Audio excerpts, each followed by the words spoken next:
Hello. Hello. अगर मेरी voice आप लोगों तक क्लियर पहुंच रही है तो यस टाइप करें। ओके।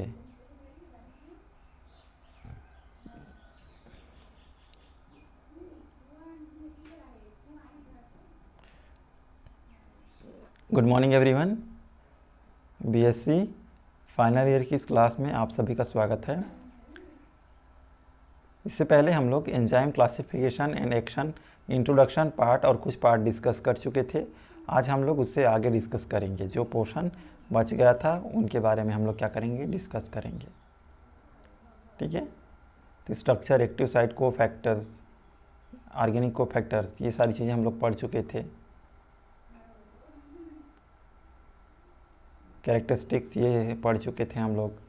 नॉमेनक्लेचर, आज हमें क्या पढ़ना था, नॉमेनक्लेचर। कैरेक्टरिस्टिक्स कल तक हम लोग पढ़ लिए थे, आज हम लोग पढ़ेंगे नॉमेनक्लेचर के बारे में। ओके, देखते हैं कैरेक्टरिस्टिक्स तो हो गए थे, नॉमेनक्लेचर सॉरी, यहाँ से नॉमेनक्लेचर पढ़ना है। चलिए शुरू करते हैं, स्टार्ट करते हैं।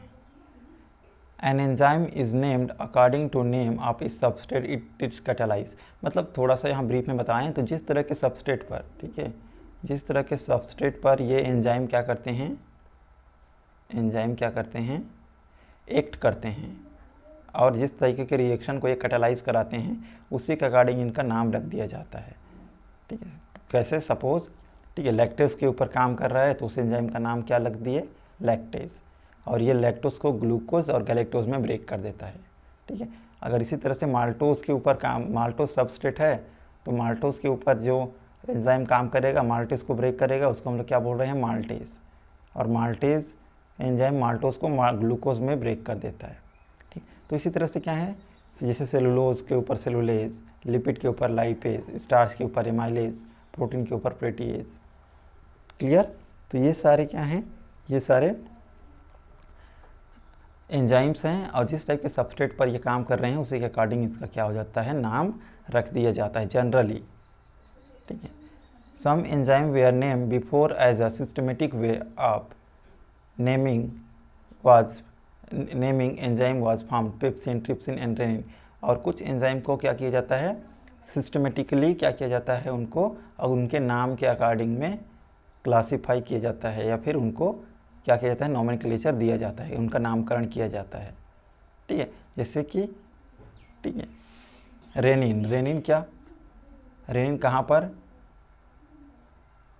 रेनिन कहाँ पर काम करता है, किसी को पता है कहाँ पर पाया जाता है, रेनिन हमारे सलाइवा में पाया जाता है। कहाँ पर पाया जाता है, सलाइवा में। ठीक है, ट्रिप्सिन, पेप्सिन, ठीक है, पेप्सिनोजेन से क्या बनता है, पेप्सिन। तो ये सारे क्या हैं, एंजाइम्स हैं। क्लियर।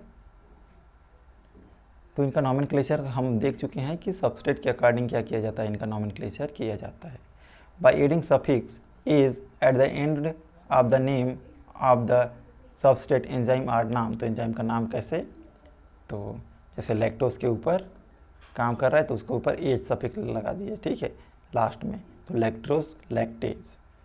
ठीक है, समझ में आ रहा है। यहाँ देखो माल्टोज के ऊपर वर्क कर रहा है तो इसको हम लोग लास्ट में as suffix, maltase. Clear. Enzyme for catalysing the hydrolysis is term of hydrolase. तो ऐसे एंजाइम जो क्या करते हैं, हाइड्रोलिसिस रिएक्शन कराते हैं। ठीक है, hydrolysis reaction means water molecule का, हाइड्रोलिसिस मतलब वाटर मॉलिक्यूल का यूज़ करके क्या करना, लाइसिस करना।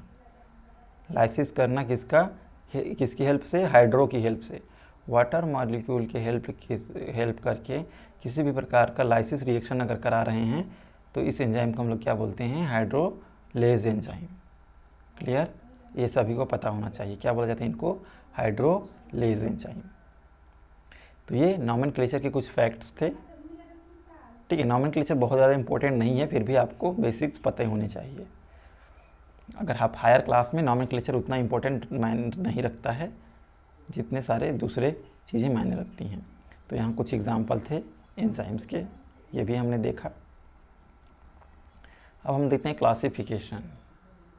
ठीक है, नेक्स्ट हम लोग क्या देखते हैं, क्लासिफिकेशन।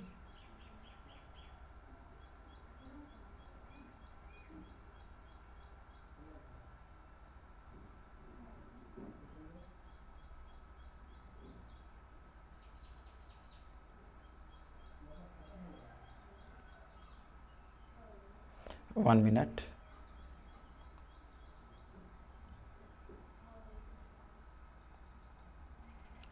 ओके, नेक्स्ट देखते हैं हम लोग क्लासिफिकेशन के बारे में।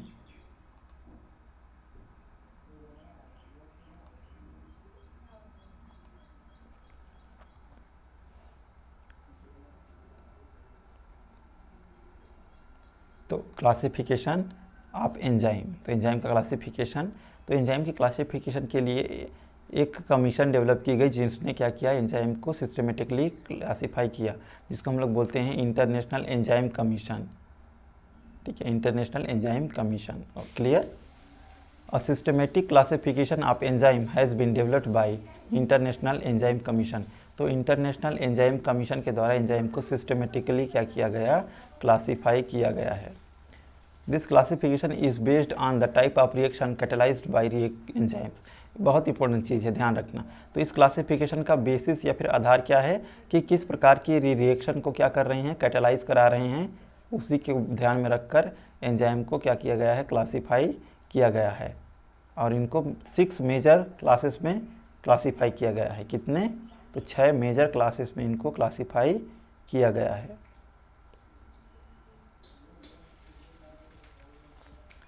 और ये 6 मेजर क्लासेस कौन कौन से हैं देखेंगे आगे। Each class is further divided into सब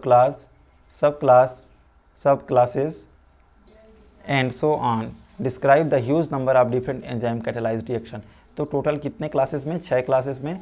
और इन 6 क्लासेस को फर्दर किस में डिवाइड किया गया है, इनको फिर, ठीक है, जो क्लासेस हैं हर एक क्लास को फिर सब क्लास में, हर एक क्लास को फिर किस में, सब क्लास में डिवाइड किया गया है। और फिर एंजाइम को इस तरह से क्लासीफाई किया गया है। जैसे आप क्या पढ़ते हो, एनिमल किंगडम में पढ़ते हो ना, कि अलग अलग फाइलम्स में बांटा गया है, फिर फाइलम को सब फाइलम, फिर क्लास। इसी तरह से इस एंजाइम को भी 6 मेजर क्लास में डिवाइड किया गया है। और इन 6 मेजर क्लास के बाद इनको फिर से सब क्लासेस में डिवाइड किया गया है। तो इन 6 क्लास टोटल कौन कौन से हैं, तो फर्स्ट ये, ठीक है, ऑक्सीडो रिडक्टेज। ठीक है, तो फर्स्ट क्लास के एंजाइम क्या है, बहुत इंपॉर्टेंट है यहाँ, ये आपको बिल्कुल याद होना चाहिए। फर्स्ट क्लास कौन सा है, ऑक्सीडो रिडक्टेज क्लास। ठीक है, इस क्लास के एंजाइम हैं मेनली किस तरह के रिएक्शन को कैटेलाइज करते हैं, तो मेनली ये रिडक्शन और ऑक्सीडेशन रिएक्शन। ठीक है, रिडक्शन और ऑक्सीडेशन रिएक्शन क्या कराते हैं, कैटेलाइज कराते हैं।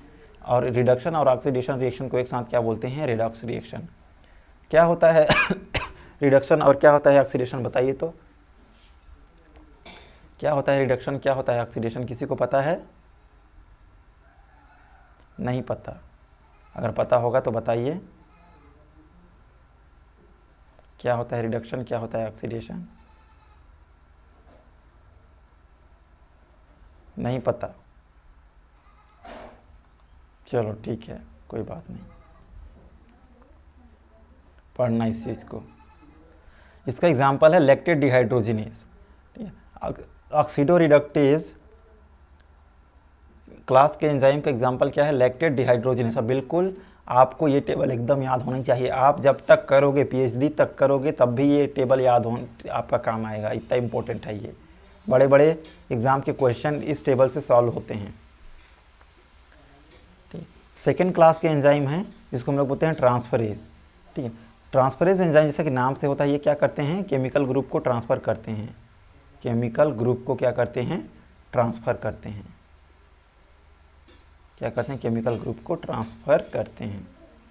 ठीक है, किसी सबस्ट्रेट से क्या करेंगे, एक केमिकल सब्सटेंस से दूसरे केमिकल ग्रुप में क्या करेंगे, किसी भी फंक्शनल ग्रुप या केमिकल ग्रुप का क्या करते हैं, ट्रांसफ़र करते हैं। तो मूव केमिकल ग्रुप। और इसका एग्जांपल है हेक्सोकाइनेज। क्या है एग्जांपल इसका, हेक्सोकाइनेज एग्जांपल है। ठीक है, हेक्सोकाइनेज। और एक एंजाइम है जिसको हम लोग बोलते हैं काइनेज। ठीक, काइनेज एंजाइम। काइनेज एंजाइम क्या करते हैं, काइनेज एंजाइम फॉस्फेट का ट्रांसफ़र करते हैं ना। काइनेज एंजाइम क्या करेंगे, एटीपी हो गया, ये एटीपी हो गया, इस एटीपी से क्या करेंगे, काइनेज एंजाइम यहाँ से क्या लेंगे, फॉस्फेट लेंगे। और फॉस्फेट लेकर किसी दूसरे सबस्ट्रेट पे क्या करेंगे, इस फॉस्फेट ग्रुप का ट्रांसफ़र कर देंगे। समझ में आ रहा है? तो एक केमिकल ग्रुप को क्या करते हैं, ट्रांसफ़र करते हैं। ओके, तो इसमें से हेक्सोकाइनेज, काइनेज क्या हैं, इसके एग्जाम्पल हैं।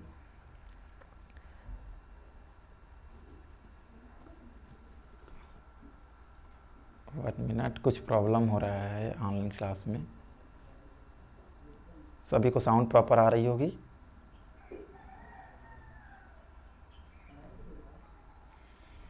ओके, नेक्स्ट है थर्ड क्लास का एंजाइम, जिसको हम लोग बोलते हैं हाइड्रोलेसिस।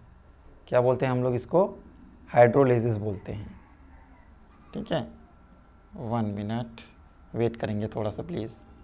हाइड्रोलेसिस,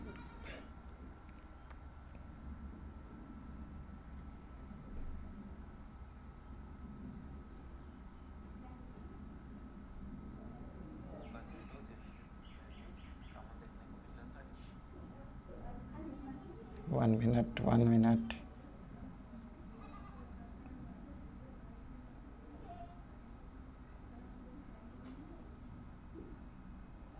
ओके, चलिए अब कंटिन्यू करते हैं बिना किसी इंटरप्शन के। कुछ टेक्निकल ग्लिचेस आ गई हैं, इसके चलते बार बार हमें चेक करना पड़ रहा है।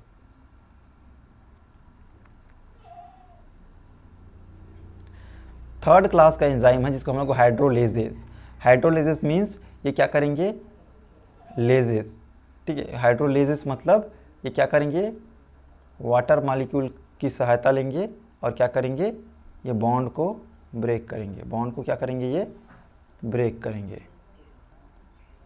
ठीक है, बॉन्ड को क्या करेंगे, ये ब्रेक करेंगे। ठीक है, समझ में आ रहा है। एक सेकेंड, सीटिंग अरेंजमेंट थोड़ी सी।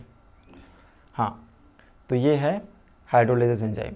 Hydrolysis bond cleavage with transfer of functional group of water. तो क्या कर रहे हैं, वाटर मॉलिक्यूल का हेल्प करके क्या करेंगे, ये किसी भी बॉन्ड को क्लीव करने की कोशिश करेंगे। ठीक है, बॉन्ड को क्या करने की कोशिश करेंगे, क्लीव करने की कोशिश करेंगे। जैसे कि लाइसो एंजाइम है, इसका एग्जांपल क्या है, लाइसो एंजाइम। ये लाइसो एंजाइम क्या करता है, ठीक है, H2O की हेल्प से जो पेप्टाइडोग्लाइकन लेयर होता है ना बैक्टीरिया में, क्या पाया जाता है, पेप्टाइडोग्लाइकन की लेयर पाया जाता है। तो उन पेप्टाइडोग्लाइकन को क्या करने की कोशिश करता है, ब्रेक करने की कोशिश करता है। किसको, पेप्टाइडोग्लाइकन को। ठीक है, पेप्टाइडोग्लाइकन को क्या करने की कोशिश करता है, ब्रेक करने की कोशिश करता है। याद रखना, hydrolysis means with the help of, किसकी हेल्प से, हाइड्रो मीन्स वाटर की हेल्प से क्या करेंगे, बॉन्ड को ब्रेक करेंगे। बिल्कुल आपको याद होनी चाहिए। चौथे क्लास के एंजाइम की बात करें तो लाइएज। ठीक, lyase non hydrolytic bond cleavage. तो मीन्स ये बॉन्ड को तो क्लीव करेंगे, ठीक है, लेकिन ये क्या करेंगे, बॉन्ड को एक क्या करेंगे, ये क्लीव करेंगे लेकिन विदाउट हेल्पिंग ऑफ वाटर की। समझ में आ रहा है, बॉन्ड को क्लीव करेंगे लेकिन बिना किसी किसके, बिना किसी वाटर मॉलिक्यूल के हेल्प के, वाटर के सहायता से। क्लियर। इसका एग्जाम्पल है फ्यूमेरेज। ठीक है, फ्यूमेरेज एंजाइम क्या है, इसके एग्जाम्पल हैं। नेक्स्ट पांचवें क्लास के एंजाइम आइसोमेरेज। अब आइसोमेरेज एंजाइम किसी भी प्रकार का क्या करेंगे, ब्रेक, बॉन्ड का ब्रेकेज नहीं करेंगे। ठीक है, ये क्या करते हैं, सीधे सीधे आइसोमर में चेंज कर देंगे। तो मतलब 3 कार्बन का कंपाउंड है तो उसको 3 कार्बन में ही चेंज करेंगे, मतलब ब्रेक डाउन नहीं होगा। समझ में आ रहा है, बस उसका जो फॉर्म है, ठीक है, वो अपना जो मॉलिक्यूल्स है वो अपने आइसोमर में चेंज हो जाएगा। उसकी क्या कर देंगे, ये आइसोमेराइजेशन करा देंगे। तो intra molecular group transfer, isomerisation, तो क्या करेंगे, इंट्रा मॉलिक्यूलर ग्रुप ट्रांसफ़र मतलब ये जो कोई भी क्या है, कोई भी मॉलिक्यूल्स है ना, तो उसी मॉलिक्यूल्स में अगर बॉन्ड यहाँ है तो उस बॉन्ड को इधर शिफ्ट करा देंगे। तो क्या हो रहा है, टोटल का टोटल यहाँ पर किसी भी प्रकार का ब्रेक डाउन नहीं हो रहा है, केवल और केवल क्या हो रहा है, आइसोमेराइजेशन हो रहा है। जैसे ट्राइओस फॉस्फेट आइसोमेरेज एक इसका एग्जाम्पल है। ट्राइओस फॉस्फेट आइसोमेरेज क्या करता है, ग्लिसरॉल्डियल 3 फॉस्फेट को, ठीक है, ट्राइओस फॉस्फेट आइसोमेरेज में क्या कर देता है, कन्वर्ट कर देता है। समझ में आ रहा है। तो ये नेक्स्ट क्लास देखते हैं लाइगेजेस। अब लाइगेजेस एंजाइम कैसे हैं, ये सिंथेसिस करने वाले एंजाइम हैं। क्या हैं ये, सिंथेसिस करने वाले एंजाइम हैं। क्लियर। तो synthesis of new covalent bond between substrate using ATP hydrolysis. तो लाइगेज मीन्स ये एटीपी का यूज़ करेंगे। ठीक है, एटीपी का यूज़ करके क्या करेंगे, बॉन्ड का फॉर्मेशन करेंगे, नया कोवेलेंट बॉन्ड का फॉर्मेशन करेंगे, जैसे आरएनए पॉलीमरेज, डीएनए पॉलीमरेज। ठीक है, ये सारे एंजाइम क्या हैं, ये लाइगेज के अंतर्गत आती हैं। ठीक है, आरएनए पॉलीमरेज और लाइगेज, इवन लाइगेज भी, डीएनए लाइगेज वगैरह होते हैं ना, तो ये सारे एंजाइम किसके अंतर्गत आएंगे, लाइगेज। क्लियर, जो क्या करेंगे, एटीपी का हेल्प लेंगे और बॉन्ड का सिंथेसिस करेंगे। एक चीज़ और याद रखना है यहाँ पर, एक चीज़ और क्लियर ध्यान देने की बात है, और ध्यान देने की बात यह है कि अगर हम क्या बोल रहे हैं, अगर लाइगेज भी दो तरह से होते हैं ना, एक होता है सिंथेज, सिंथेज और एक होता है सिंथेटेज। तो जहाँ टेज लगेगा ना, तो वहाँ समझना एटीपी का क्या होगा, यूज़ होगा, और जहाँ पर सिंथेज टेज नहीं लगेगा वहाँ पर एटीपी का यूज़ नहीं होगा। ठीक है, इतना समझ में आया? ओके, ठीक है, समझ में आ गया होगा। तो ये 6 क्लास हमने देखा एंजाइम की क्लासिफिकेशन में। अब हम लोग इसकी मैकेनिज्म ऑफ एक्शन देखते हैं। तो क्या करता है एंजाइम, जो एक्टिवेशन एनर्जी है उसको लो करता है। तो the catalytic efficiency of enzyme is explained bye 2 perspective. तो 2 पर्सपेक्टिव के थ्रू क्या कर सकते हैं हम लोग एंजाइम के मैकेनिज्म ऑफ एक्शन को समझ सकते हैं। एक की थर्मोडाइनमिक चेंज और दूसरी process at the active site. तो थर्मोडाइनमिक में क्या चेंज हो रहा है और एक्टिव साइट में क्या चेंज हो रहा है, इसके बेसिस पर हम लोग क्या कर सकते हैं, इसके एक्शन को समझ सकते हैं। फर्स्ट हम लोग देखते हैं थर्मोडाइनमिक चेंज में क्या चेंजेस हो रहा है। All chemical reaction have energy barrier between reactant and product. तो जितने भी केमिकल रिएक्शन होते हैं ना, उनमें एक एनर्जी बैरियर रहता है, किसके बीच में, रिएक्टेंट के बीच में और प्रोडक्ट के बीच में क्या रहता है, एक एनर्जी बैरियर रहता है। और इसी एनर्जी बैरियर को तोड़कर क्या किया जाता है, रिएक्टेंट प्रोडक्ट में कन्वर्ट होता है। और एंजाइम क्या करता है, एंजाइम रिएक्शन को एक्सिलरेट कर देता है, बढ़ा देता है। इसी एनर्जी बैरियर है ना, इसी एनर्जी बैरियर को क्या करता है, वो कम करता है। तो the difference in transitional state and substrate is called activational barrier. तो सबस्टेट और किसके बीच में, सबस्टेट और किसके बीच में बोल रहे हैं, सबस्टेट और, ठीक है, ये जो ट्रांजिशन स्टेट है इसके बीच में जो भी एनर्जी लग रही है या फिर जो भी बैरियर आ रहा है उसको हम लोग बोल रहे हैं एक्टिवेशनल बैरियर। तो एक चीज़ याद रखना, एंजाइम क्या करता है, जो भी एक्टिवेशन एनर्जी, ठीक है, सबस्टेट को ट्रांजिशन स्टेट में ले जाने के लिए जो एक्टिवेशन एनर्जी लगता है, उसी एक्टिवेशन एनर्जी को क्या करता है, कम करता है। तो सपोज़ क्या है, ये रिएक्टेंट है ना, ये रिएक्टेंट है अभी, ठीक है। अब क्या, इसको एक एनर्जी को पार करना होगा जिसको हम लोग बोलते हैं एक्टिवेशन एनर्जी। तो यहाँ आप देख रहे होंगे एक्टिवेशन एनर्जी, तो इतना एक्टिवेशन एनर्जी लग रहा है, ठीक है। तो इसी एक्टिवेशन एनर्जी को क्या करता है, एंजाइम लोअर करता है, कम कर देता है। तो यहाँ आप देख सकते हो, यहाँ पर अगर एंजाइम का यूज़ किया जा रहा है, ये अनकैटालाइज्ड रिएक्शन है, मीन्स यहाँ एंजाइम नहीं, ठीक है, नहीं है एंजाइम, ठीक है, या फिर लेस अमाउंट में है। यहाँ पर हम एंजाइम ऐड किया है, तो एंजाइम क्या कर रहा है, ये जो एक्टिवेशन एनर्जी है ना, इतनी एनर्जी है जो वेस्ट होती है, इतना एनर्जी एक्टिवेट करने में, रिएक्शन को एक्टिवेट करने में वेस्ट होती, इसको क्या कर देता है, कम कर देता है, मीन्स इसको बहुत लोअर कर देता है, ठीक है, कम कर देता है। और कम करने के कारण ये तुरंत क्या होती है, प्रोडक्ट में कन्वर्ट हो जाती है। तो रिएक्टेंट तुरंत क्या होती है, प्रोडक्ट में कन्वर्ट हो जाती है। और इस तरह से जो रिएक्शन की स्पीड होती है, वो रिएक्शन की स्पीड क्या होती है, बढ़ जाती है। साथ ही साथ इसको फिर से ये, ठीक है, नॉर्मल स्टेज में नहीं आने देती है। यहाँ से फिर जो सबस्ट्रेट होता है ना, सबस्ट्रेट को फिर से नॉर्मल स्टेट में नहीं आने देती है, इसको ट्रांजिशन स्टेट में मेंटेन करके रखती है। तो बार बार एक्टिवेट करने का झंझट नहीं होता है। क्लियर? तो आई होप आपको इस चीज़ें समझ में आ गया होगा। अब हम लोग देखते हैं क्या क्या थर्मोडाइनमिक चेंज होता है। तो only few substance cross the activation barrier and change into product. तो केवल कुछ ही सब्सटेंस क्या होते हैं, एक्टिवेशन बैरियर को प्राप्त कर पाते हैं और प्रोडक्ट में कन्वर्ट होते हैं। कुछ ही पदार्थ क्या होते हैं, एक्टिवेशन बैरियर को पार कर पाते हैं और सब प्रोडक्ट में चेंज हो जाते हैं। नहीं तो एक्टिवेशन बैरियर को पार करने के लिए किसकी आवश्यकता होती है, एंजाइम की आवश्यकता होती है। That is why rate of uncatalysed reaction is much slow. इसीलिए जो बिना एंजाइम के हेल्प के जो रिएक्शन होते रहता है वो बहुत क्या होता है, बहुत कम होता है, क्योंकि यही बीच में क्या जाता है, यही एक्टिवेशन बैरियर। और अगर हमने एंजाइम ऐड कर दिया तो फिर एक्टिवेशन बैरियर कम हो जाता है, ठीक है। तो एक्टिवेशन बैरियर को आसानी से फिर एंजाइम काम कर देता है और जो भी रिएक्टेंट होता है वो प्रोडक्ट में कन्वर्ट हो जाता है। Clear? 1 minute.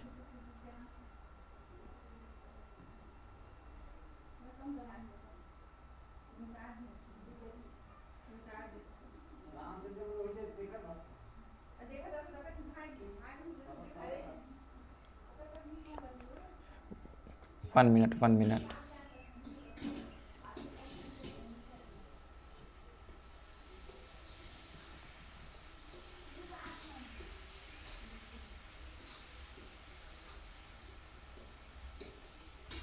One minute please.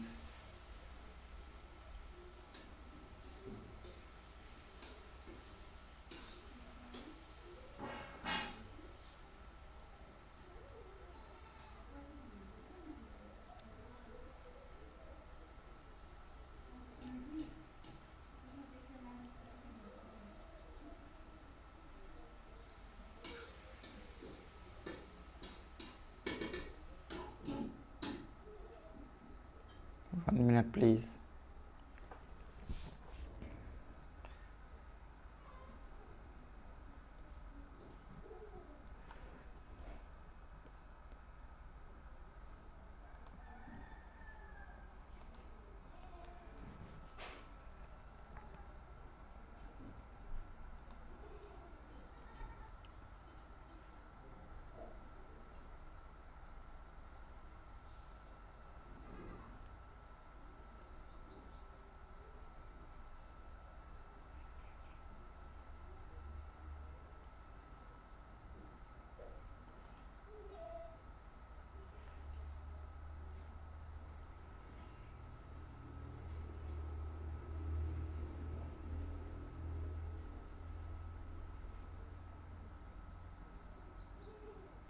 One minute.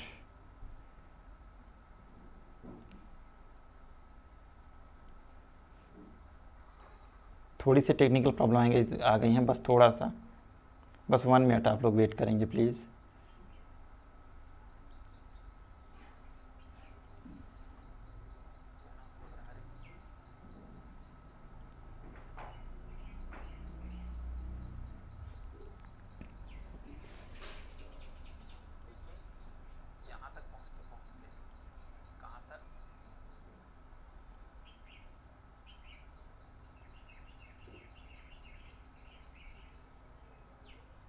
Okay, thank you for your patience. Thank you so much for your patience.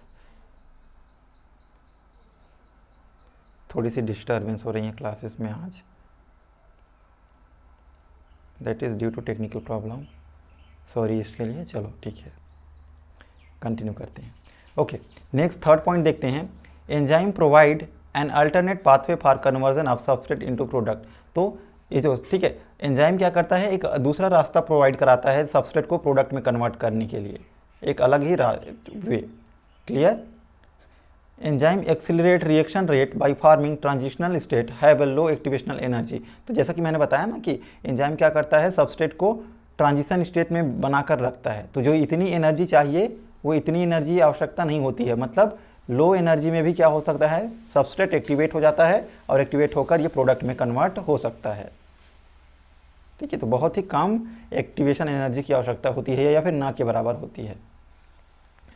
Hence the reaction rate is increased manyfold in the presence of enzymes। ठीक है, इसलिए reaction का जो rate होता है ना वो कई गुना बढ़ जाता है। अब समझो यहाँ कैसे, तो ठीक है, सबसे सबस्ट्रेट को पहले इतना एक्टिवेशन बैरियर को पार करना पड़ता था, तो इसमें कितना टाइम लगता था, लगभग 10 मिनट तो टाइम लग जाता था इतना अचीव करने के लिए। लेकिन अब सिर्फ इसको इतना अचीव नहीं करना है, सिर्फ और सिर्फ इतना अचीव करना है, तो ये क्या हो गया, 2 मिनट में क्या होता है, इसको पार कर ले रहा है। तो जहाँ यहाँ ठीक है 2x की स्पीड से ये रिएक्शन चल रहा था पहले, और यहाँ कितने 10x की स्पीड से चलने लगेगा। समझ में आ रहा है? तो कई गुना क्या होता है, बढ़ जाता है। The total energy of the system remain the same and equilibrium state is not disturb. तो टोटल एनर्जी क्या रहती है, रिमेन सेम रहती है। एंजाइम किसी भी प्रकार का रिएक्शन को फिर या फिर प्रोडक्ट को या फिर सबस्ट्रेट को प्रभावित नहीं करता है। ठीक है, और जो इक्विलिब्रियम रहती है ना रिएक्शन की, उसको किसी भी प्रकार का ये डिस्टर्ब नहीं करता है। ठीक है, ओके। तो यहाँ पर देख रहे हो, यहाँ पर ठीक है, यहाँ पर बहुत क्लियर तो नहीं दिख रहा होगा, तो यहाँ पर विदाउट एंजाइम, बिना एंजाइम के लैक्टोज है वो ग्लूकोज और गैलेक्टोज में क्या हो रहा है, चेंज हो रहा है।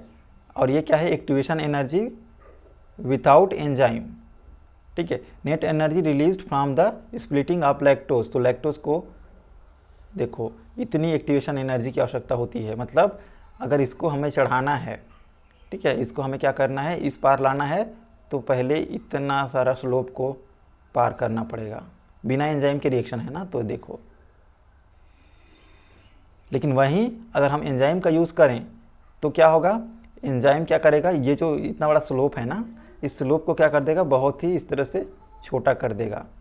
तो इसको हम लोग आसानी से धक्का देकर तुरंत पहुंचा सकते हैं। तो यहाँ आप इधर, ठीक है, इसको धक्का दे के 1 मिनट में, ठीक है, 2 या 3, ठीक है, 3 लैक्टोज को इधर आप धक्का दे सकते हो। लेकिन यहाँ 1 मिनट में कितने, यहाँ पर आप 10 लैक्टोज को धक्का दे सकते हो, क्योंकि तुरंत थोड़ा सा बस एनर्जी लगानी है और तुरंत ये इधर चला जाएगा। समझ में आ रहा है ना, ठीक है। तो ये है एक्टिवेशन एनर्जी का खेल।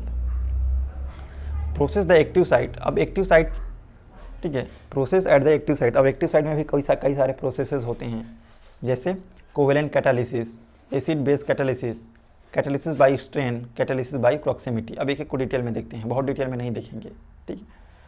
कोवेलेंट कैटालिसिस क्या होता है, तो enzyme form covalent linkage with substrate forming transient enzyme substrate complex with very low activation energy.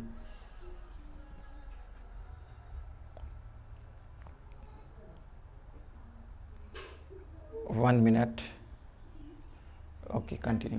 Covalent catalysis में क्या हो रहा है, enzyme form covalent linkage with substrate forming transient enzyme substrate complex. तो एंजाइम क्या करता है, यहाँ देख रहे हो ना, ये एंजाइम है और ये सबस्ट्रेट है। तो एंजाइम क्या करता है, सबस्ट्रेट के साथ ट्रांजिएंट आंशिक रूप से क्या करता है, एंजाइम सबस्ट्रेट कॉम्प्लेक्स बनाता है। तो यहाँ आप देख सकते होंगे एंजाइम सबस्ट्रेट, ठीक है, एंजाइम सबस्ट्रेट का क्या देख रहे होंगे यहाँ पर, एंजाइम सबस्ट्रेट का कॉम्प्लेक्स, ठीक है। अब ये एंजाइम सबस्ट्रेट का कॉम्प्लेक्स क्या होता है, ये बनता है, ठीक है, और ये बनने से क्या होता है, जो एक्टिवेशन एनर्जी क्या होती है वो बहुत लो हो जाती है, और फिर यहाँ पर क्या होते हैं, प्रोडक्ट में ये चेंज हो जाते हैं। Enzyme released unaltered after completion the reaction, तो जैसे ही रिएक्शन हुआ फिर ये रिलीज हो जाएगा। तो कोवेलेंट बॉन्ड का यहाँ पे फॉर्मेशन होता है कोवेलेंट कैटालिसिस में। नेक्स्ट है एसिड बेस कैटालिसिस। अब एसिड बेस कैटालिसिस में क्या होता है कि बहुत सारे एंजाइम्स, ठीक है, बहुत सारे एंजाइम होते हैं ना, तो इस एंजाइम की एक्टिव साइट पर, कहाँ पर, एक्टिव साइट पर कुछ एसिडिक एमिनो एसिड और कुछ बेसिक एमिनो एसिड पाए जाते हैं। और ये एसिड और बेसिक एमिनो एसिड भी क्या करते हैं, एसिड बेस कैटालिसिस कराते हैं, ठीक है। तो mostly undertaken by oxido reductase enzyme, तो अधिकतर एसिड बेस कैटालिसिस कहाँ, ऑक्सीडो रिडक्टेज एंजाइम के क्लास से हैं। Mostly at the active site histidine is present which act as both proton donor and proton acceptor. तो हम क्या बोल रहे हैं कि अधिकतर केसेस में क्या होता है, एंजाइम के एक्टिव साइट पर कौन सा एमिनो एसिड प्रेजेंट होता है, हिस्टिडीन एमिनो एसिड प्रेजेंट होता है। और हिस्टिडीन दोनों तरह का बिहेव करता है, मतलब प्रोटॉन डोनर की तरह भी काम करता है और प्रोटॉन एक्सेप्टर की तरह। क्लियर, प्रोटॉन डोनर मतलब और प्रोटॉन एक्सेप्टर, तो एसिड और बेस दोनों तरह से क्या करता है, हिस्टिडीन वर्क करता है, और एसिड बेस दोनों प्रकार की रिएक्शन को ये क्या कराता है, कैटालाइज कराता है, ठीक है। Catalysis by proximity. अब प्रॉक्सिमिटी मीन्स किस तरह से या फिर कितने डिस्टेंस पे ये बॉन्ड का फॉर्मेशन हो रहा है। In this catalysis molecule must come in bond distance when enzyme binds a region, ठीक है, a region of high substrate concentration is produced at active site. This will orient substrate molecule especially in the position of ideal them. तो हम लोग क्या बोल रहे हैं, catalysis by proximity मतलब किस तरह का बॉन्ड फॉर्मेशन हो रहा है यहाँ पर, ठीक है, और बॉन्ड की डिस्टेंस कितनी है, ये क्या कर रही हैं, इसके बेसिस पर क्या कर रहे हैं, एंजाइम और सबस्ट्रेट के बीच में कॉम्प्लेक्स का फॉर्मेशन हो रहा है। तो यहाँ आप देख रहे होंगे ये एंजाइम है और ये क्या है, ये अलग अलग मॉलिक्यूल्स हैं, ठीक है। तो यहाँ पर भी क्या बना है, यहाँ पर भी कॉम्प्लेक्स बना है और यहाँ पर भी कॉम्प्लेक्स बना है। तो ये दो अलग अलग मॉलिक्यूल्स के बीच में और ये दो सिमिलर मॉलिक्यूल के बीच में। तो जो सिमिलर मॉलिक्यूल्स होते हैं उनको रिएक्शन को कैटेलाइज कर पाना ज़्यादा क्या होता है, ज़्यादा ईजिली होता है। Okay, catalysis by bond strain. Next हम लोग देते हैं कैटालिसिस बाय बॉन्ड स्ट्रेन। तो मोस्टली अंडरटेकन बाय लाइएज। तो लाइएज ग्रुप के एंजाइम इस तरह के काम करते हैं। The enzyme substrate binding cause reorientation of the structure of the site due to strain condition. तो स्ट्रेन कंडीशन के कारण क्या होता है, यहाँ पर जो एंजाइम और सबस्ट्रेट के बीच में, एंजाइम्स और सबस्ट्रेट के बीच में क्या होता है, जो बॉन्डिंग होती है वो क्या होती है, रीओरिएंट हो जाती है, चेंज हो जाती है। Thus, transitional stage is required and both is unstable and eventually broken। इसलिए क्या होती है, एक ट्रांजिशन स्टेट रिक्वायर होती है एंजाइम और सबस्ट्रेट के बीच में, और ये ट्रांजिशन स्टेट अनस्टेबल होती है और जल्दी ही क्या होती है, ये ब्रेक हो जाती है। In this way bond between substrate is broken and converted into product. तो इस तरह से क्या होता है, ठीक है, ट्रांजिशनल स्टेट तो क्या हो गया, कम हो गया ना, ट्रांजिशनल स्टेट क्या हो गया, कम हो गया। मतलब जो एक्टिवेशन एनर्जी क्या थी, एक्टिवेशन एनर्जी वो लोअर हो गई, ट्रांजिशन स्टेट मेंटेन रहा। और जब ट्रांजिशन स्टेट मेंटेन रहेगा तो फिर क्या होगा, ठीक है, तुरंत बॉन्ड का फॉर्मेशन होगा और तुरंत बॉन्ड क्या होंगे, ब्रेक हो जाएंगे, ठीक है, तुरंत बॉन्ड क्या होंगे, बनेंगे और तुरंत बॉन्ड ब्रेक हो जाएंगे। क्लियर। तो इससे क्या होगा, एंजाइम सबस्ट्रेट कॉम्प्लेक्स बनेगा और एंजाइम सबस्ट्रेट कॉम्प्लेक्स, ठीक है, लास्ट में प्रोडक्ट और एंजाइम में कन्वर्ट हो जाएंगे, क्योंकि बहुत ही कम या फिर लेस ट्रांजिशन या फिर क्या कहना चाहिए, एक्टिवेशन एनर्जी की आवश्यकता हो रही है। क्लियर। तो यहाँ आप देख सकते हो substrate entering active site of enzyme. तो सबस्ट्रेट क्या कर रहा है, एंजाइम की एक्टिव साइट से बाइंड कर रहा है। यहाँ enzyme change shape slightly as a substrate bind. तो जैसे ही सबस्ट्रेट बाइंड करता है, थोड़ा सा इसका जो साइट होता है ना, उसको थोड़ा सा ही क्या करता है, मॉडिफाई कर देता है, चेंज कर देता है, और इस तरह से एंजाइम सबस्ट्रेट का कॉम्प्लेक्स बनता है और फिर ये प्रोडक्ट में कन्वर्ट होकर एंजाइम अलग हो जाता है और प्रोडक्ट अलग हो जाता है। क्लियर। तो यहाँ पर रीओरिएंट करना, ठीक है, अपने स्ट्रक्चर को क्या करना, रीओरिएंट करना मेन है। ओके। तो लॉक एंड की मॉडल ये मैं नहीं एक्सप्लेन कर रहा हूँ, ये तो आप सभी जानते हो कि हर एक एंजाइम के लिए क्या होनी चाहिए, ठीक है, ये फिशर ने प्रपोज किया था, ठीक है। तो एंजाइम जैसे लॉक एंड की होता है ना, लॉक एंड की, तो इसकी स्ट्रक्चर को और मैकेनिज्म को समझाने के लिए इसने बताया था, किसने, फिशर ने। तो ये बहुत ही पुराना मॉडल है और बहुत ही प्रचलित मॉडल है, बहुत ज़्यादा इसको एक्सप्लेन मैं नहीं करूँगा कि जिस तरह से हर एक लॉक के लिए एक पर्टिकुलर की होती है, उसी प्रकार हर एक सबस्ट्रेट के लिए, एंजाइम के एक्टिव साइट के लिए सबस्ट्रेट होता है। क्लियर।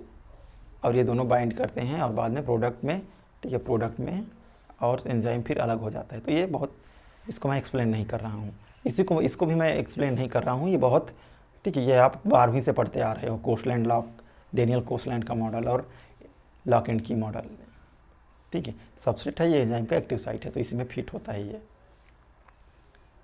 हाँ, ये चीज़ें हम लोग पढ़ चुके हैं कि एक्टिवेशन एनर्जी को क्या करता है, ये लो करता है। तो ये देख रहे हो ना, इनिशियल स्टेज है, सबस्ट्रेट का इनिशियल स्टेज है।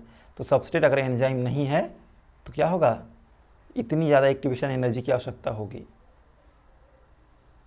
तब ये फाइनली प्रोडक्ट में कन्वर्ट होगा। लेकिन अगर एंजाइम रहेगा तो बहुत ही कम एक्टिवेशन एनर्जी और फिर तुरंत प्रोडक्ट में कन्वर्ट हो जाएगा। तो जो चीज़ यहाँ 5 मिनट में हो रही थी, वही चीज़ यहाँ पर 1 मिनट में हो जाएगी। ये ही आपको समझ में आना चाहिए, ये इम्पोर्टेंट है, ठीक है। अब काइनेटिक्स, बहुत ज़्यादा काइनेटिक्स हम लोग नहीं पढ़ेंगे, हम लोग कुछ फैक्टर्स के बारे में डिस्कस करेंगे। क्लियर। कुछ फैक्टर्स के बारे में डिस्कस करेंगे। Okay, 1 minute.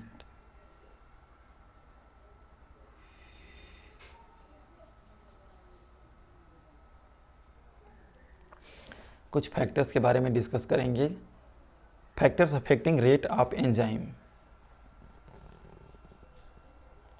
ठीक है, factors affecting rate of enzyme. तो एंजाइम का जो रिएक्शन का रेट है ना, हमने देखा अलग अलग रिएक्शन कैटेलाइज कराता है, तो रिएक्शन का रेट है उसको क्या क्या चीज़ें प्रभावित करती हैं। तो हम लोग देखेंगे टेम्परेचर, हाइड्रोजन आयन कंसंट्रेशन मतलब पीएच, और सबस्ट्रेट कंसंट्रेशन, ये 3 चीज़ को अभी हम लोग मेनली देखेंगे। और भी बहुत सारी चीज़ें हैं, ठीक है, जो एंजाइम की एक्टिविटी को क्या करती हैं, प्रभावित करती हैं।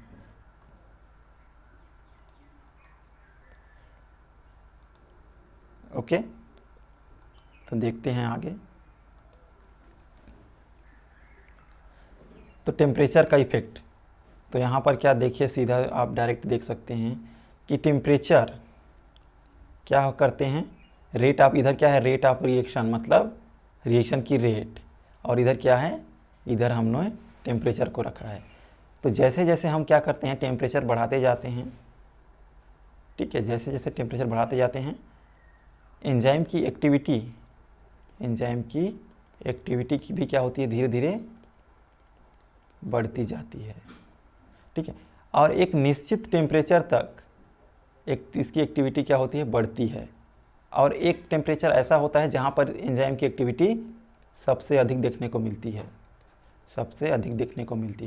और इस टेम्परेचर को क्या टेम्परेचर बोलेंगे बताइए, जहाँ पर एंजाइम की एक्टिविटी सबसे अधिक देखने को मिलेगा।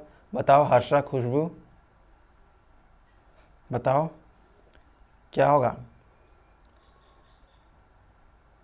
क्या बोलेंगे इसको, ऑप्टिमम टेम्परेचर। क्या बोला जाएगा, ऑप्टिमम टेम्परेचर,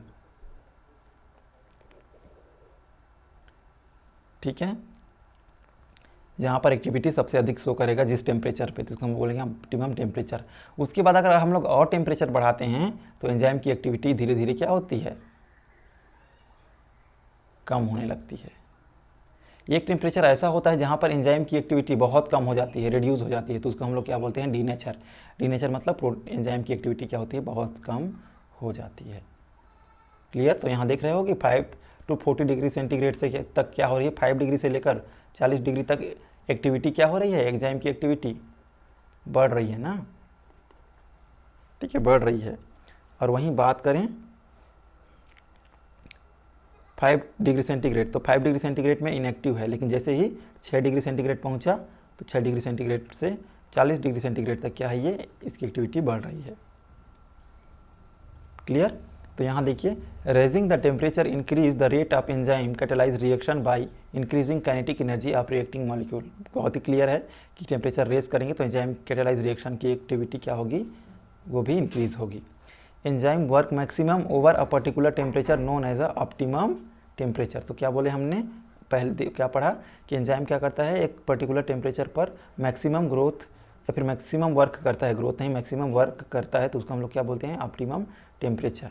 और ये ऑप्टिमम टेम्परेचर जनरली एंजाइम का 35 से 40 डिग्री सेंटीग्रेड के बीच में होता है। क्लियर। तो ये था टेम्परेचर का प्रभाव। नेक्स्ट हम लोग देखते हैं पीएच का। तो जैसा टेम्परेचर का प्रभाव देखने को मिला था ना, ठीक उसी तरह का पीएच का भी प्रभाव हमें देखने को मिलता है, ठीक है। तो जैसे जैसे क्या होता है, यहाँ इधर पीएच है और इधर क्या है, एंजाइम की एक्टिविटी।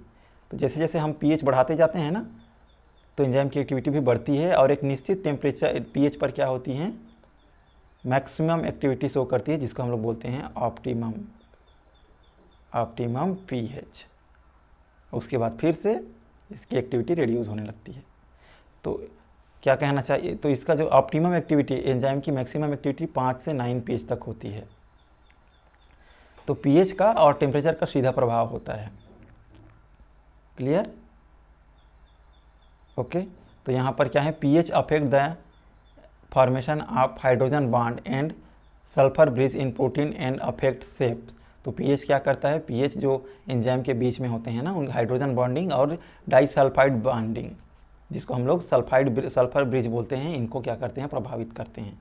तो यहाँ आप देख सकते हो रेट ऑफ रिएक्शन है इधर, ये पीएच है। और तो पेप्सिन क्या करता है, पेप्सिन 2 पीएच पर, ठीक है, सबसे अधिक वर्क करता है। उसके बाद इसकी एक्टिविटी फिर कम होती है, फिर जब पीएच क्या होता है थोड़ा सा, और फिर 9 पीएच पर फिर से क्या करता है, ये एक्टिविटी शो करता है। सॉरी, ये आर्जिनेज के लिए है ना, तो पेप्सिन के लिए ये है, पेप्सिन यहाँ तक।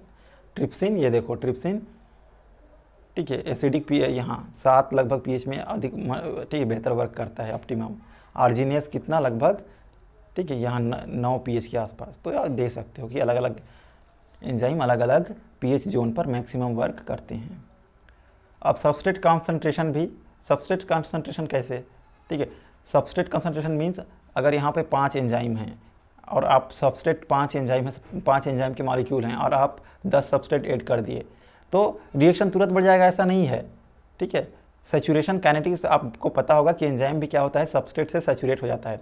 मीन्स अगर ये 5 सब एंजाइम है तो 5 सबस्ट्रेट को ही ये कन्वर्ट कर सकता है एट अ टाइम प्रोडक्ट में।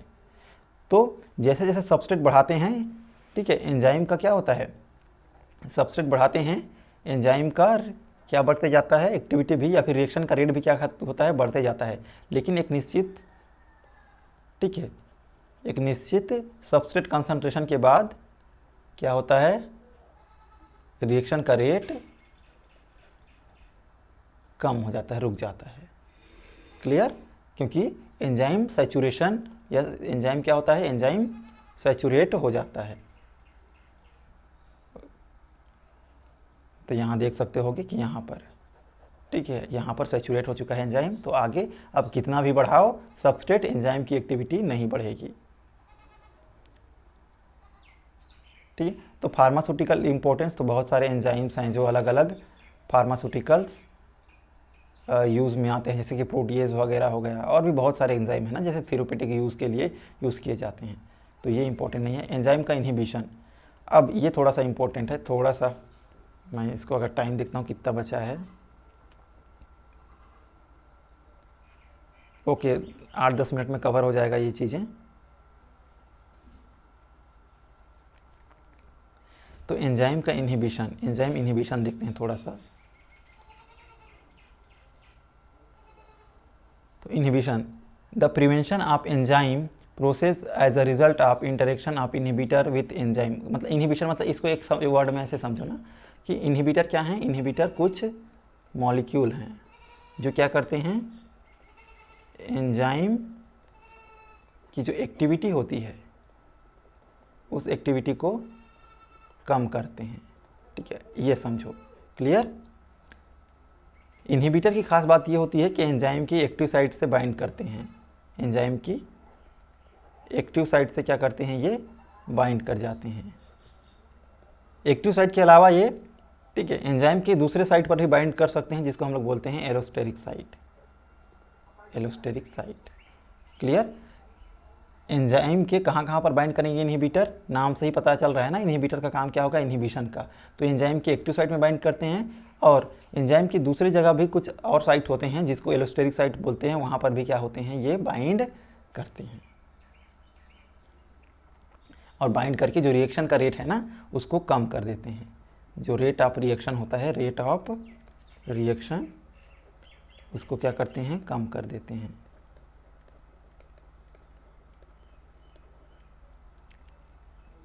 अब टाइप्स ऑफ इनहिबिशन, तो अलग अलग टाइप के इनहिबिशन देखने को मिलते हैं। तो रिवर्सिबल इनहिबिशन, इरिवर्सिबल इनहिबिशन।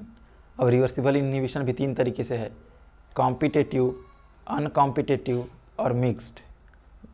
ठीक है, और नॉन कॉम्पिटेटिव। 4 तरह के रिवर्सिबल, 4 तरह के होते हैं, कॉम्पिटेटिव, अनकॉम्पिटेटिव, मिक्स्ड और नॉन कॉम्पिटेटिव। इरिवर्सिबल एक ही प्रकार का। ये बहुत इंपॉर्टेंट है, यहाँ से बड़े बड़े एग्जाम में CSIR नेट वगैरह, CU सेट वगैरह, JNU BHU एंट्रेंस, यहाँ से क्वेश्चन आते हैं। ठीक है, अब इसको मैं जल्दी एक्सप्लेन करूँ तो पता नहीं ख़त्म होगा नहीं होगा, थोड़ा सा वेट करना। ठीक है, क्योंकि मैं इसको, थोड़ा सा लंबा ही लेक्चर है। चलो, बहुत सारी चीज़ों को हम लोग कवर नहीं करेंगे। ठीक है, बहुत सारी चीज़ों को हम कवर नहीं करेंगे, उतना ही को कवर करेंगे जितना आपको ज़रूरत है। तो थोड़ा सा लेक्चर लंबा जा सकता है, 5-10 मिनट, तो उसको थोड़ा सा वेट करना, क्योंकि मैं रोज़ एंजाइम नहीं पढ़ाऊँगा, मैं दूसरा टॉपिक भी पढ़ाऊँगा, बस ब्रीफ में थोड़ा एक्सप्लेन करूँगा। तो फर्स्ट देखते हैं रिवर्सिबल इनहिबिशन। अब रिवर्सिबल इनहिबिशन में क्या होता है, रिवर्सिबल मीन्स, ठीक है, इनहिबिशन कैसा होगा, रिवर्सिबल डायरेक्शन में होगा। It is an inhibition of enzyme activity in which the inhibiting molecule, ठीक है, entity can associate and dissociate from the proteins binding site. तो इस तरह से क्या होता है, एंजाइम होता है ना, एंजाइम का एक्टिव साइट। तो ये क्या होता है, अगर जो इनहिबिटर मॉलिक्यूल है ना, इनहिबिटर मॉलिक्यूल है, ये इनहिबिटर मॉलिक्यूल यहाँ पर आके क्या हो सकता है, यहाँ पर आके बाइंड कर सकता है और बाइंड करने के बाद एंजाइम की एक्टिविटी को कम कर देगा और यहाँ से रिलीज़ भी हो जाएगा, रिलीज़ भी हो जाएगा। तो इसको हम लोग क्या बोल रहे हैं, रिवर्सिबल रिएक्शन। क्लियर। तो ये दो तरह से होता है, 4 प्रकार के रिवर्सिबल इनहिबिशन होता है, कॉम्पिटिटिव, अनकॉम्पिटिटिव, मिक्स्ड और नॉन कॉम्पिटिटिव। कॉम्पिटिटिव में क्या होता है, ठीक है, जो इनहिबिटर होता है, ठीक है, ये हो गया एंजाइम का एक्टिव साइट, ये एक्टिव साइट हो गया। अब इससे बाइंड करने के कौन बाइंड करेगा, मेनली सबस्ट्रेट बाइंड करेंगे, कौन, सबस्ट्रेट और इनहिबिटर, ठीक है, क्योंकि दोनों क्या हैं, यहाँ के लिए कॉम्प्लीमेंट्री हैं। तो क्या होता है, इनहिबिटर सबस्ट्रेट से क्या करता है, कंपटीशन करता है और ये सब इनहिबिटर यहाँ पर बाइंड कर जाता है और इस तरह से इनहिबिशन हो जाता है। लेकिन अगर सबस्ट्रेट का कंसंट्रेशन फिर से हम लोग बढ़ाते जाएं तो फिर क्या होगा, फिर यहाँ से इनहिबिटर हट जाता है और फिर सबस्ट्रेट बाइंड करता है और फिर प्रोडक्ट में कन्वर्ट होता है। क्लियर। तो यहाँ पे क्लियर लिखा है, in this type of inhibition inhibitor compete with substrate for the active site, formation of enzyme substrate complex is reduced while new enzyme inhibitor complex is formed। तो मतलब यहाँ पर जब एंजाइम और इनहिबिटर के बीच में कॉम्प्लेक्स बनता है तो उसको हम लोग क्या बोलते हैं, एंजाइम इनहिबिटर कॉम्प्लेक्स। क्लियर। और सबस्ट्रेट फिर अगर हम ज़्यादा अमाउंट में ऐड करें तो फिर ये इनहिबिटर वहाँ से हट जाता है, तो इसको हम लोग क्या बोलते हैं, कॉम्पिटिटिव इनहिबिटर। ठीक है। नेक्स्ट देखते हैं अनकॉम्पिटिटिव इनहिबिटर। ठीक है, in this type of inhibitor does not compete with the substrate of active site enzyme, instead bind another site known as allosteric site. तो इसमें क्या होता है, जो एंजाइम होते हैं ना, एंजाइम का जो एक्टिव साइट है, तो सपोज करो ये क्या है, एंजाइम, ठीक है, एंजाइम का ये क्या है, ये है एक्टिव साइट। एक्टिव साइट पे कौन बाइंड करेगा, सबस्ट्रेट। तो यहाँ पर सबस्ट्रेट क्या, इनहिबिटर जो मॉलिक्यूल होता है वो सबस्ट्रेट से कंपटीशन नहीं करता है यहाँ पर बाइंड करने के लिए, ये एंजाइम के किसी दूसरे ही साइट पर जाकर बाइंड करता है और जिस साइट पर ये बाइंड करता है उसको हम लोग क्या बोलते हैं, उसको हम लोग बोलते हैं एलोस्टेरिक साइट। क्या बोलते हैं, एलोस्टेरिक साइट। तो यहाँ देख सकते होगे एंजाइम, यहाँ सबस्ट्रेट क्या किया है, यहाँ पर एक्टिव साइट में बाइंड हुआ है, तो एंजाइम और सबस्ट्रेट का कॉम्प्लेक्स बना है और यहाँ पर ये खाली साइट है जिसको हम लोग बोलते हैं एलोस्टेरिक साइट। तो अगर एलोस्टेरिक साइट पर यहाँ कोई मॉलिक्यूल आकर बाइंड कर जाएगा तो क्या होगा, तो इसकी जो एक्टिविटी हो जाएगी वो चेंज हो जाएगी। मतलब कैसे चेंज होगी, यहाँ इसको ध्यान से देखो ना, थोड़ा सा समझना इस चीज़ को। देखो ये एक्टिव साइट पहले ऐसे है ना, इस तरह से एक्टिव साइट बना हुआ है, इस तरह का एक्टिव साइट, तो ये यहाँ पर फिट हो सकता है। लेकिन जब इसमें इनहिबिटर मॉलिक्यूल बाइंड कर जाता है ना, तो एंजाइम का एक्टिव साइट क्या होता है, चेंज हो जाता है। तो अब ये यहाँ पर बाइंड कर पाएगा क्या, नहीं बाइंड कर पाएगा। तो इस तरह से ये क्या करता है, इनहिबिट करता है रिएक्शन को। क्लियर। तो ये कुछ एग्जाम्पल हैं, इनको आप देख लेना स्क्रीनशॉट लेके। मिक्स्ड इनहिबिशन, ठीक है, इसमें क्या होता है, in this type of inhibition both enzyme inhibitor and enzyme substrate inhibitor complex are formed, both complex are catalytically inactive. तो मतलब इसमें क्या होता है, एंजाइम के साथ इनहिबिटर कॉम्प्लेक्स बनाता है और एंजाइम सबस्ट्रेट और इनहिबिटर भी कॉम्प्लेक्स बनाते हैं, ठीक है, और दोनों ही अवस्था क्या होते हैं, इनएक्टिव होता है। क्लियर। और इस तरह से इनहिबिशन करते हैं। नॉन कॉम्पिटिटिव में क्या होता है, इट इज़ स्पेशल केस, ये स्पेशल केस होता है ना, ठीक है, non competitive. In this inhibitor has same affinity for other enzyme or the enzyme substrate complex. तो नॉन कॉम्पिटिटिव में क्या होते हैं, एक जो इनहिबिटर होता है वो दूसरे बहुत सारे एंजाइम के लिए क्या करता है, सेम एफिनिटी रखता है और ये इनहिबिट करता है रिएक्शन को। मतलब किसी भी प्रकार का कॉम्पिटिटिव इनहिबिटर नहीं करता है, ठीक है, कंपटीशन नहीं करता है, एंजाइम के लिए एफिनिटी रखता है। तो ना सबस्ट्रेट से किसी भी प्रकार का ये इनहिबिटर या इनहिबिशन या कंपटीशन नहीं करता है और एंजाइम के साथ बाइंड करके एंजाइम सबस्ट्रेट कॉम्प्लेक्स बनता है कुछ मॉलिक्यूल्स का और फिर ये क्या होता है, फिर वो रिएक्शन को इनहिबिट कर देते हैं। ठीक, तो ये एंजाइम इनहिबिशन हो गया। ठीक है। इरिवर्सिबल में क्या होता है, इरिवर्सिबल्स में, ठीक है, जो सपोज टू बी ये एंजाइम है ना, ये एंजाइम है और ये इसका एक्टिव साइट है। तो यहाँ पर जो मॉलिक्यूल्स होते हैं इनहिबिटर मॉलिक्यूल वो आकर बाइंड कर जाते हैं और परमानेंट बाइंड करते हैं, क्योंकि कोवेलेंट बांड बनता है इनके बीच में। क्या बनता है? Covalent bond. और एक बार इनहिबिटर बाइंड हो गया तो फिर एंजाइम की एक्टिविटी दोबारा नहीं आती है, फिर वो एक्टिविटी क्या होती है, फिर खराब हो जाती है या फिर एक्टिविटी कम हो जाती है। तो ये था एक लाइन और बस, इरिवर्सिबल इनहिबिशन देख लिए एग्जाम्पल, ठीक है। तो ये सारी चीज़ें एक्टिवेटर क्या करेंगे, एक्टिवेटर मॉलिक्यूल एंजाइम की एक्टिविटी को एक्टिवेट करने की कोशिश करेंगे, ठीक है।